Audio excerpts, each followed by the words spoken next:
Hello, everyone. How are we all doing this morning? Happy Friday. If you're here, let me know. There's a little bit of weirdness getting started today. I want to make sure that we're all here before I start putting the link in all the places. Hey, good morning, Gunica. All right. So I'm going to go ahead and put the link in all the places so that everyone who wants to come join us this morning can find the video. Hey, Jacqueline. How are you all doing this morning?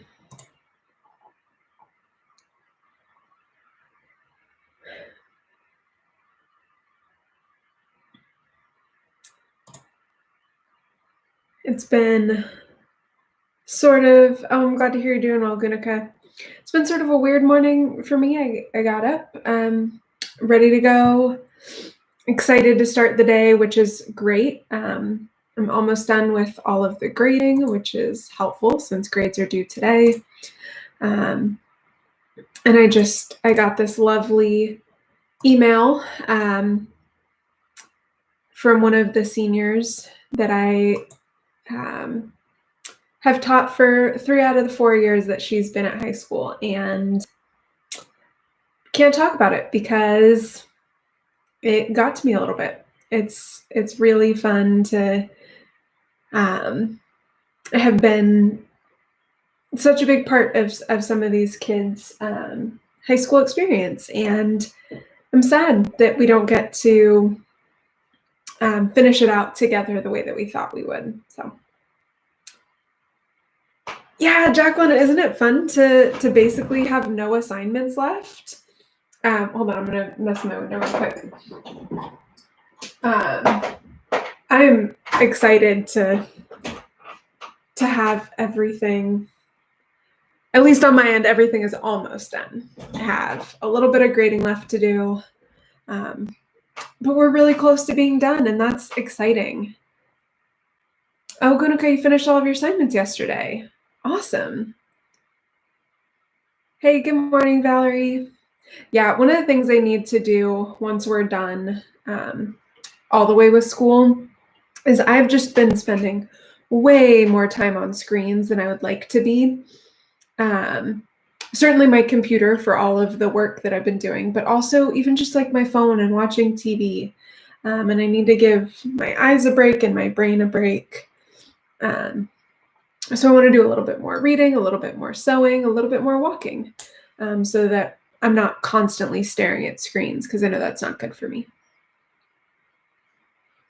Oh, Jacqueline, you can focus on your AP test for Thursday. Yep, absolutely. It's so weird that AP tests are going all the way to the last day of school now because of our school year ends earlier than a lot of other schools, and now that they've pushed the testing dates back, it's weird. Let's see. It looks like today the AP tests we have are art history, US history, and computer science A. Anyone taking those ones? I think probably not. Morning, Cindy. Yeah, it's the really nice thing about it, especially if you have a test that is next week, is you don't have to worry about dealing with finals and AP tests. You sort of get them out of the way separately, which is great. Hey, Alicia. Yeah, so one of the things that I'm hoping that we can do today is decide on something to do for next week. Morning, Cydia. Because I don't want to just do nothing. I'm going to keep doing YouTube lives, and this format is pretty obvious, right? I'm just going to keep doing what we've been doing for the past 2 months. Read the poem, do a book talk, hang out and chat. But I want to still do something. Hey, Sai. I still want to do something fun, probably still in the afternoons when we would usually have Google Meet classes. We've been doing the honors 10 meeting from 1:30 to 2, and then AP Lit is 2 to 2:30. So sort of thinking of keeping that hour, 1:30 to 2:30, for us to do something fun in the afternoons. So I have some ideas. I would love to hear your thoughts on any other ideas. One of the things that I've always, or that I've done in the past, towards the end of the school year, is we do like a read aloud. One year we read, I don't know, almost all of Mouse. And I do it like a read aloud, like when you're a little kid, right? Like we all sit down. At least when we do it in person, everyone comes up to the floor, sits, crisscross applesauce, and I read stories. And that's always been fun.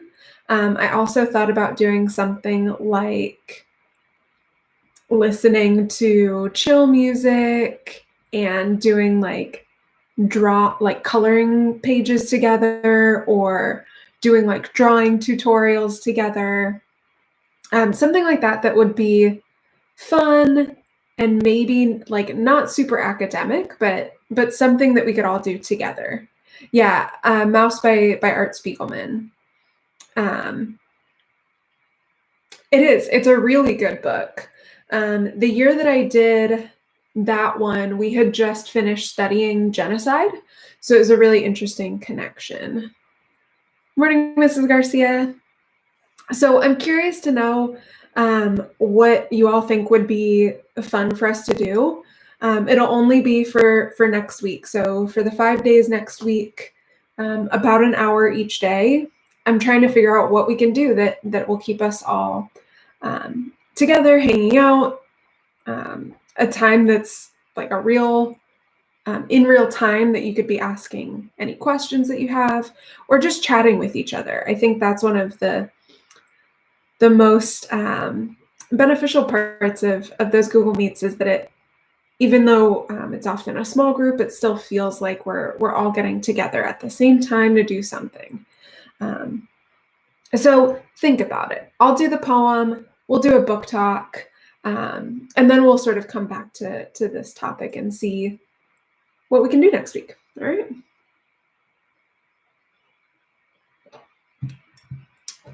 Ooh, I like coloring and a vocab jam. Yeah, it could be fun to just like play games. I know that it's a lot of fun, especially on those Google Meets, to have everybody turn their mic on and get the smack talk going.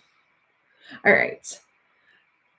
Keep throwing ideas in the chat. I'll pick them back up after I'm done reading. So the poem that we're gonna read today is "Oft in the Stilly Night" by Thomas Moore.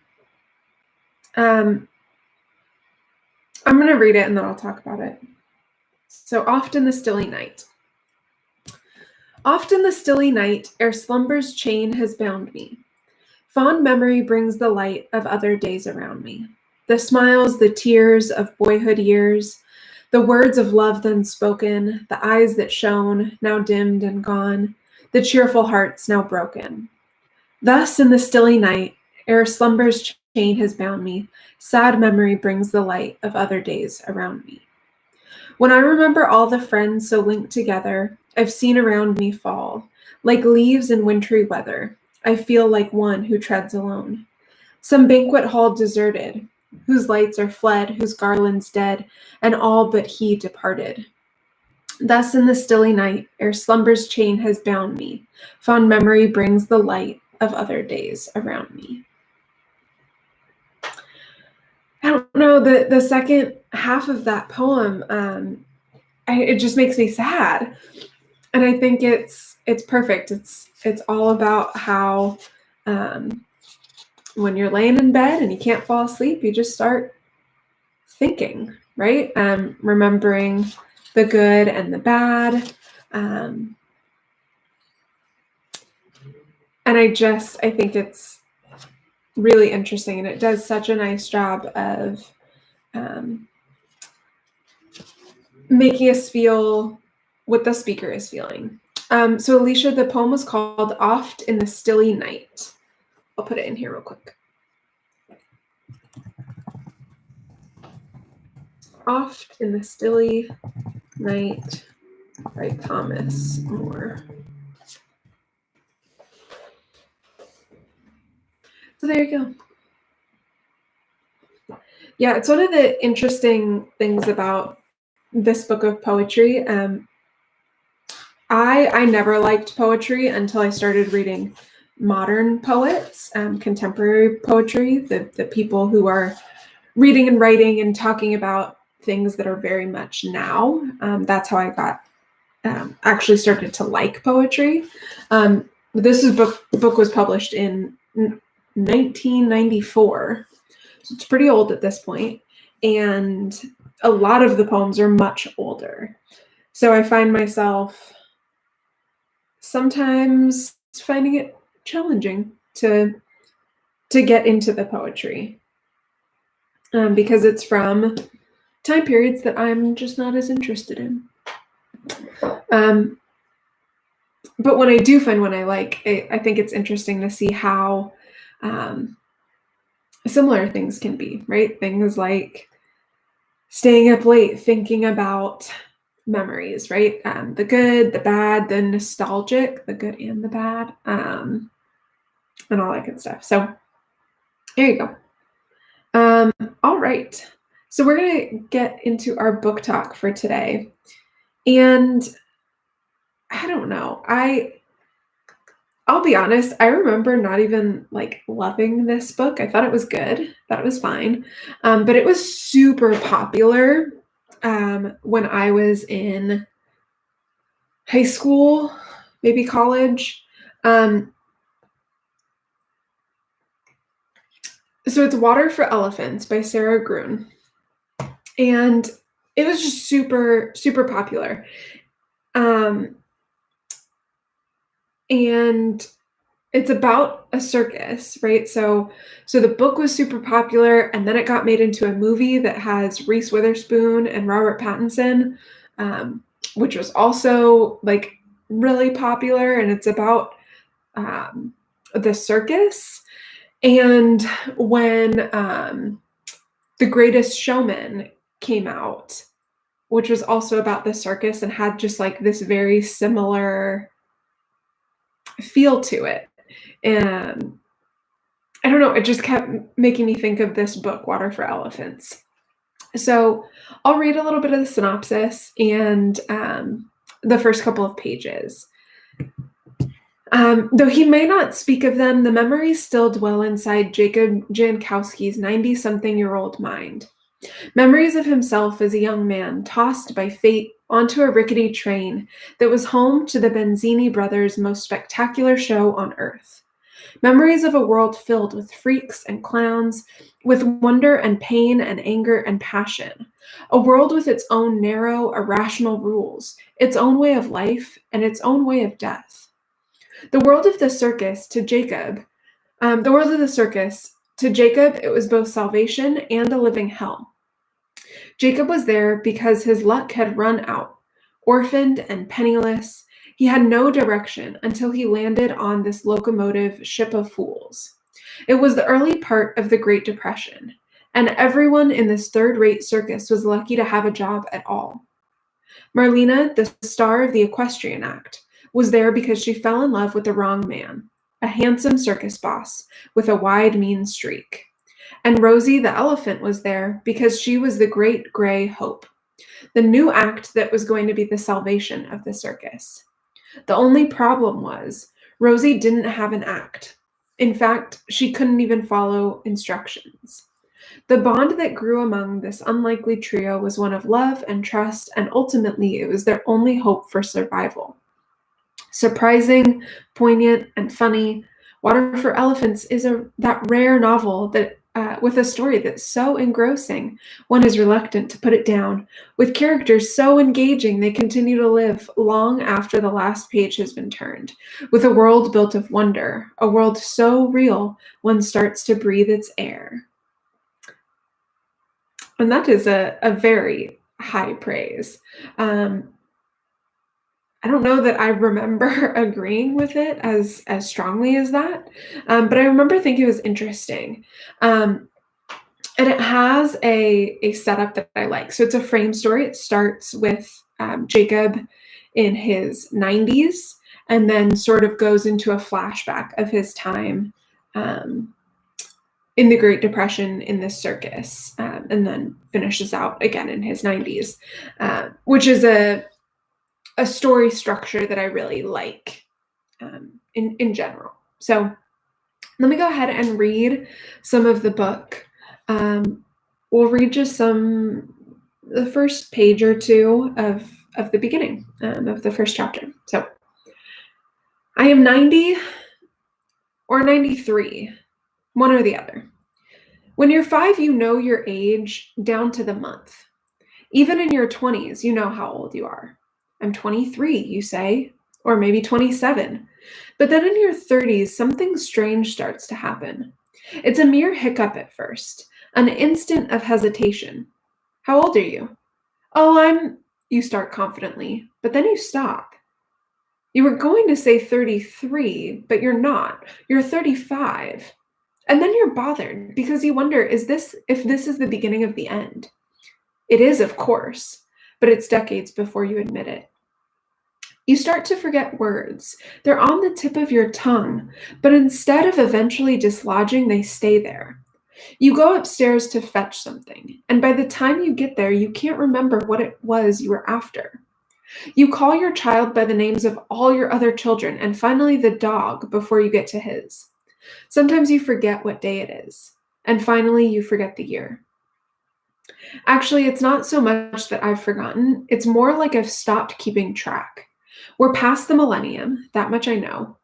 What a fuss and bother over nothing. All those young folks clucking with worry and buying canned food because somebody was too lazy to leave space for 4 digits instead of 2. But that could have been last month or 3 years ago. And besides, what does it really matter? What's the difference between 3 weeks or 3 years or even 3 decades of mushy peas, tapioca, and Depends undergarments? I'm 90 or 93, one or the other. I'll leave it there. So the beginning of the book starts with this um, sort of monologue about time and memory, and the deal is that Jacob, in his at the beginning of this book in his 90s, is struggling with Alzheimer's and dementia. And I think it brings up some interesting ideas about what does it mean to age? What is the purpose and joy of youth, especially looking back, and of memory and how memory serves us and saves us and harms us. So I think it's an interesting book. Again, it was really popular a little over 10 years ago. So I recommend it if you're looking for a book. I think if you liked sort of the storyline of The Greatest Showman, if you like that sort of turn of the century circusy vibe, there's a lot of good in there in that book. So there you go. Cool. So what else do we got going on? I'm happy to go back to our conversation about what to do next week, or we can talk about whatever else y'all have on your minds.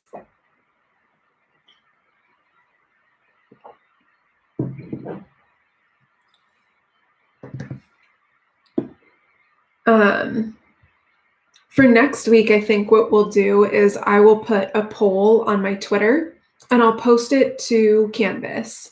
So for those of you who don't follow on Twitter, can still see it and chime in. But I want to figure out what to do for next week. I like the idea of doing games. I think that could be a lot of fun. Vocab jams and quizzes, Kahoots, all kinds of stuff like that would be a ton of fun. We could also do like a 5-day read aloud of maybe one of the books that I've recommended during these past 2 months. I've now recommended a lot of books. Um, and since I won't be doing it on YouTube Live, I can actually read quite a bit of it because they're just live videos. They're not going to get saved. I won't record the ones next week. Um, and if we do like an hour a day for 5 days, 5 hours, we could get through, I don't know, quite a bit of a book, or even a whole short book. I could do, earlier this week, we talked about A Story of Your Life and Others, that book of short stories. Um, we could probably make it through several short stories. I don't know. What do you guys think? I'm really doing it so that you guys have something to do. I know at least one of the days for sophomores, we will go over the AP language summer homework. Because I've been getting questions about what it will look like. And I want to make sure that you're comfortable with it. It's easy. But I'll explain it. Yeah, I think the short story idea might be fun. Because I think Stories of Your Life and Others was 8 short stories. We could probably make it through one a day. They're sort of, I mean, I think I found out that they're each like 20-ish pages, which is maybe all I could get through in an hour. But if some of them are shorter, we could do more than one, maybe. I don't know.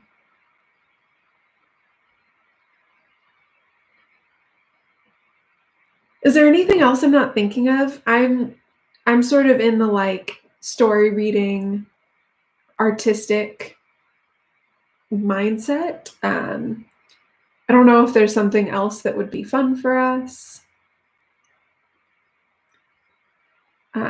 I sort of like the idea of going out on like a walk around the neighborhood scavenger hunt type thing.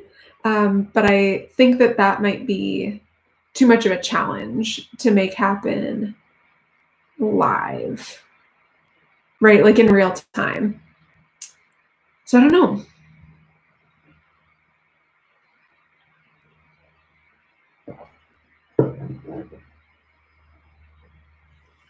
Yeah, I think it would be really fun. We could do things like,